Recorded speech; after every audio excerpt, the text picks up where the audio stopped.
Hey guys, how's it going? Kermota here. Welcome to another tutorial by Cymatics. Today we're bringing you our 20 Ableton Tips series part 2. The first one did so well, I decided to come back with 20 more amazing Ableton tips for you guys. Now before we get started, make sure to head down to the description of the video where we're giving away our free Ableton Starter Sample Pack. It's our biggest free sample pack we've given out to date, so I highly recommend you go get it. And while you're down there, don't forget to leave a like and to subscribe. Now we've got a lot to cover in this video, so without further ado, let's get going. So the first technique here is how to achieve interesting vocal chops with a technique known as sidechain gating. This is going to save you having to physically write all of the vocal chops yourself. All you can do is you can find a drawn out vocal like this one here.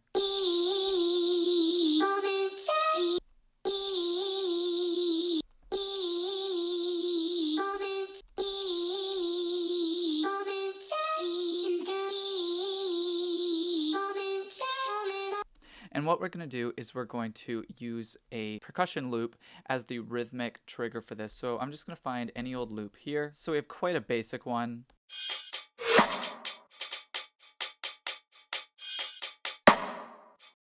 And what we're going to do is we're actually going to turn it off and we're going to throw a gate on the vocal track here. And we're going to open up the sidechain function to take the input from track 3.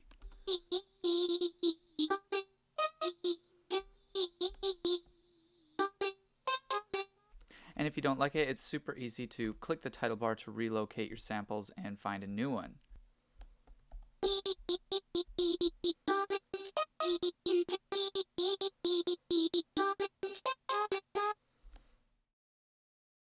So the next tip is for the EQA, and it's that it actually has a mid-side mode as well as a left-right mode, and you can actually access that here. So typically when you're EQing the whole sound, the mid information and the stereo information, but you can actually choose to EQ those separately. So let's say, for example, we do that here. You then select which one you're EQing. So maybe a good example is I would take out the lows on just the side information, maybe turn up the highs on the side information.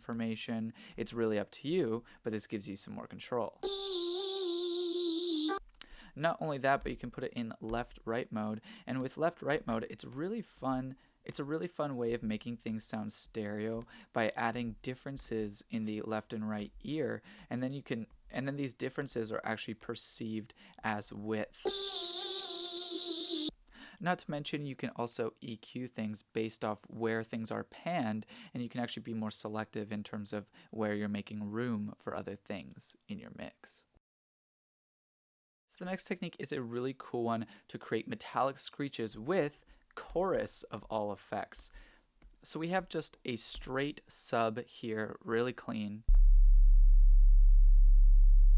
As clean as it gets, and just watch what happens when I do this. So I'm going to turn up the dry wet, and the magic button here is the LFO multiplier here, and what this does is it actually multiplies the modulation rate by 20, and you get some really crazy things. So what we're going to do is we're going to do that. We're going to crank the feedback, and then just watch what happens when I draw with this thing now.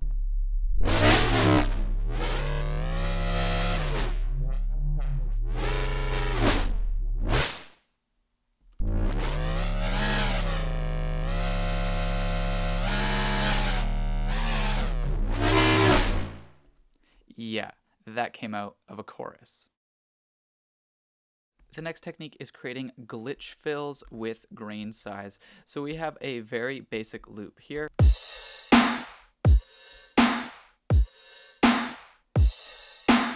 And we want to create a fill here on the snare hit. So what we're going to do is we're going to take the original sample here, and we're going to stretch it out as far as we can possibly stretch it.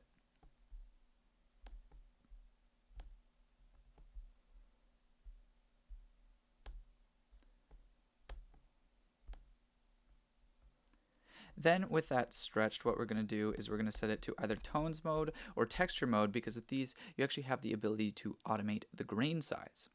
So now what we're going to do is we're going to set the grain size to full, so that means when we automate it we have the full range, and we're going to set the flux to 0.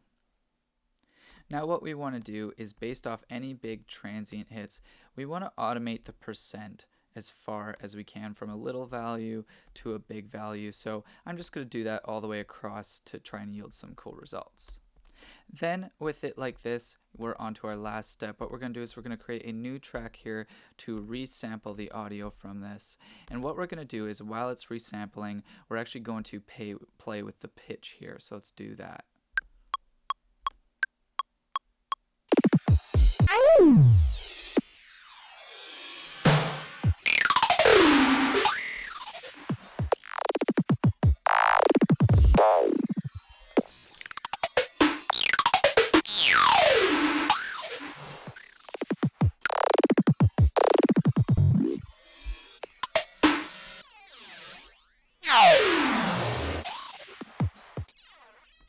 That should be plenty of information. And now what we're going to do is we're going to copy that over. We're going to throw it on the snare here, and we're going to turn loop on. So now we can just scroll through this thing and find a cool moment for that hit there.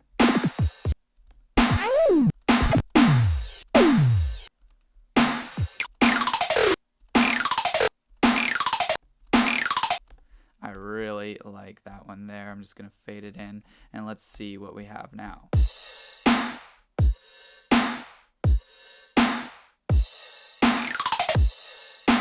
That is cool.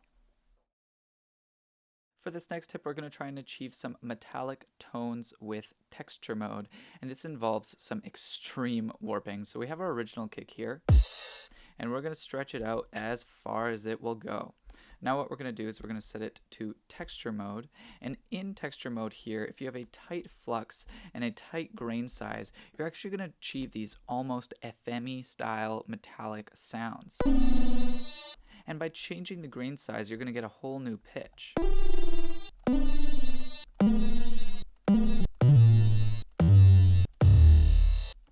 Try that with transposition as well.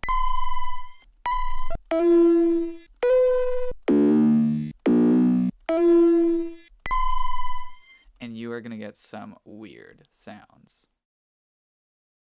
This is a really cool one for quickly copying and pasting things around. A really cool shortcut is actually holding Alt and simply clicking and dragging. You can just move elements around. You can duplicate entire tracks. It's super quick and efficient. This is applicable as well to audio, MIDI, tracks, instruments, whatever you want. This is the quick way to copy and paste. Now this next technique is a really cool one for getting sounds to sound more cohesive by copying the same automation on the effect or the instrument. So what you can do is say you've achieved an automation on something that you like and you want to apply that to more things. What you can do is you can actually right click the thing you automated and you can show that automation in new lane. With it in a new lane, you can copy it now, which wouldn't copy the audio or the MIDI. And then you can do the same. You can put other parameters into their own lane and simply paste that automation on there. And now everything's going to have that same movement, and you can apply the same automation that you took the time to draw on one thing over onto many other things super quickly to make your sound feel like one cool moving beast.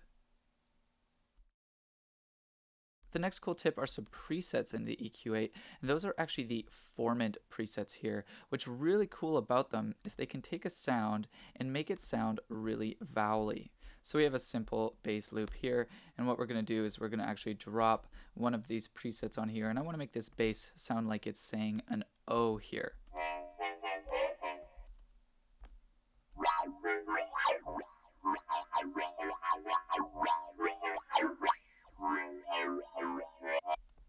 Really cool. Now, if you guys are really willing to take the time as well, not only can you do this, but you can map out each single part of this so you create your own vowel filters like this. All of these have been mapped to a macro now, so I can easily draw that in and create some cool movement.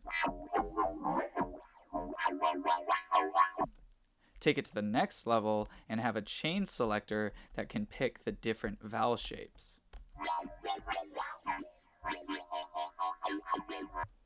So cool. Next really cool one is Ableton's ability to send returns to another return. So what you can do is you can actually simply enable by right-clicking a send so that it will send to the other one. What makes this so cool though is that if you enable the right ones, you'll create a feedback loop. I warn you guys, you should turn down your speakers right now because things are going to get a little loud. I'm going to slap some limiters on here so they don't get too loud, but turn down your speakers real quick because things are about to get super cool.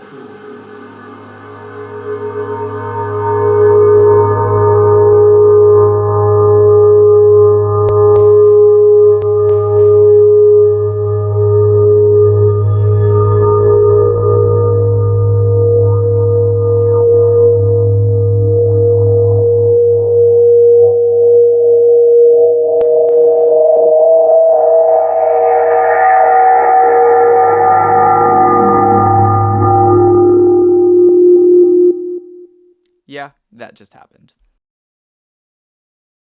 An often overlooked feature with Ableton's Arppegiator is actually the velocity section here, where you can actually create velocity decays so that sounds aren't so stagnant. So let's say, for example, I'm playing this hat here,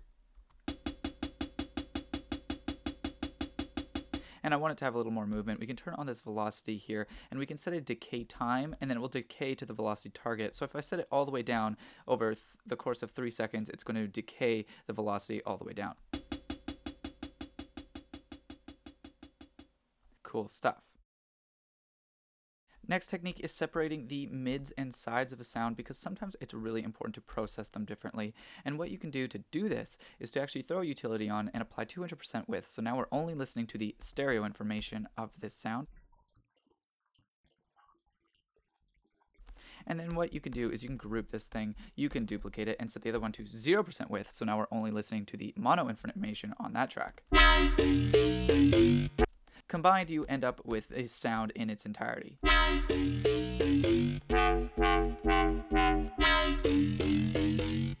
Now what you can do is you can process each side differently. You can EQ them. You could distort the sides. You could turn up the sides if you wanted to make this really wide. You could turn down the sides. You just have full control over the stereo information now. The next tip here is for the saturator, and that's its hidden Waveshaper function. And if you pop open this little arrow here, where you would normally see, say, the sidechain information for the compressor or something, and you go down to the Waveshaper, these extra settings now become enabled, and you have more control over this Waveshaper.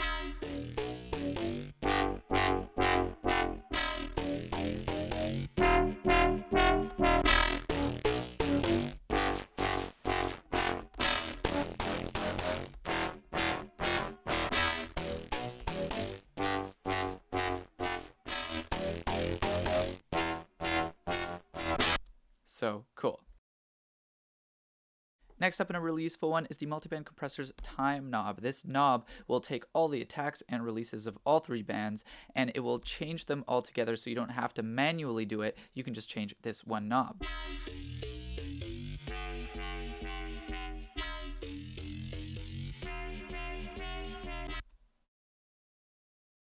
Now you guys may have caught this early in the tutorial when I was using a vowel filter, but what you can do is you can actually change all the bands in an EQ together by highlighting them all by clicking and dragging, selecting, and moving, and they even scale together, which is really, really useful.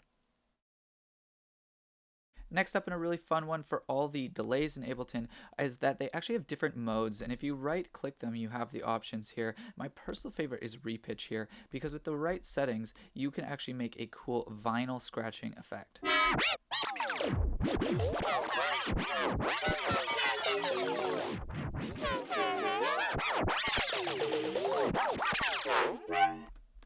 Awesome.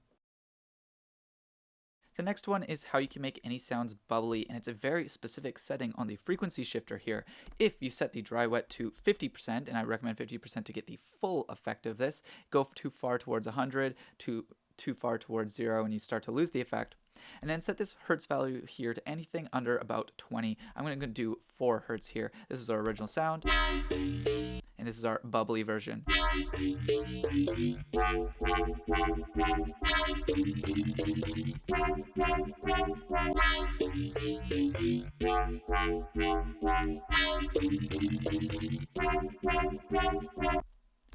with that one.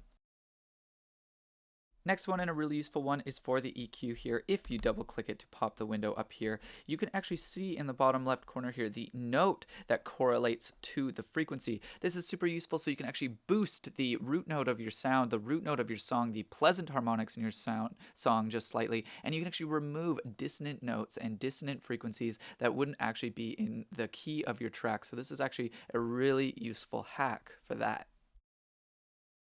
The next tip is for the distortions in Ableton, and many of them, if you right click, actually have a high quality mode here, and why would you not want your sounds to be in a higher quality mode if they have them? So I recommend turning that on, and once doing that, save it as your default preset.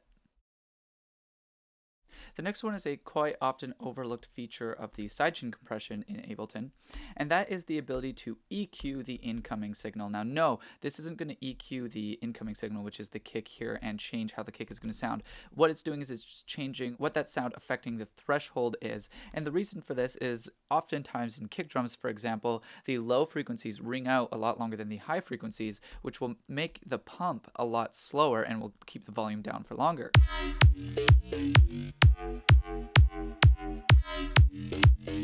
But if you EQ out the low frequencies of the incoming signal, the sidechain compressor will be a lot quicker.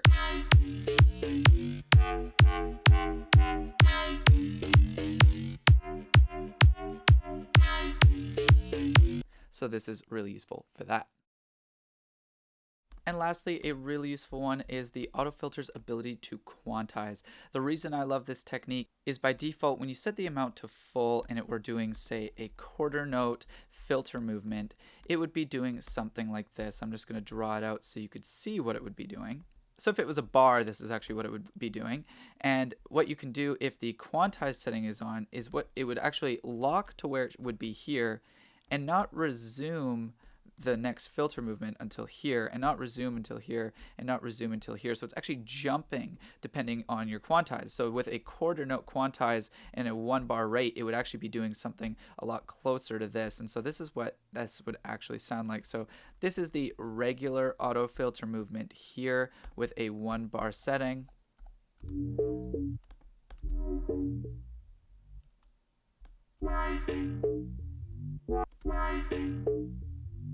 And this is it quantized to a quarter note.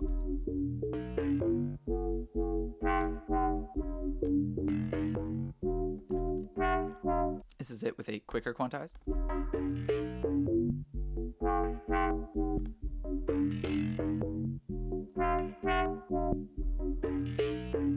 I'll throw a piece of ambience on here so you can really hear that.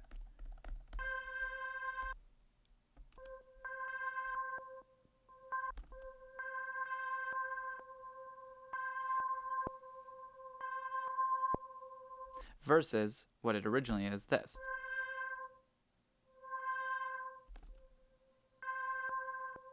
So essentially turns this LFO automation into some step automation. So there we go, guys. That was our 20 Ableton tip video series, part 2. I hope you guys got a lot out of this video. I know there were a ton of gold nuggets in there. Don't forget to head down to the description of this video where we're giving away our free Ableton Starter Sample Pack. It's our biggest free pack we've given out to date, so make sure to go grab that thing. And while you're down there, don't forget to leave a like and to subscribe. So thanks again, guys. I'm Cymatics, we're Cymatics, and I'll be back soon with another tutorial. Bye.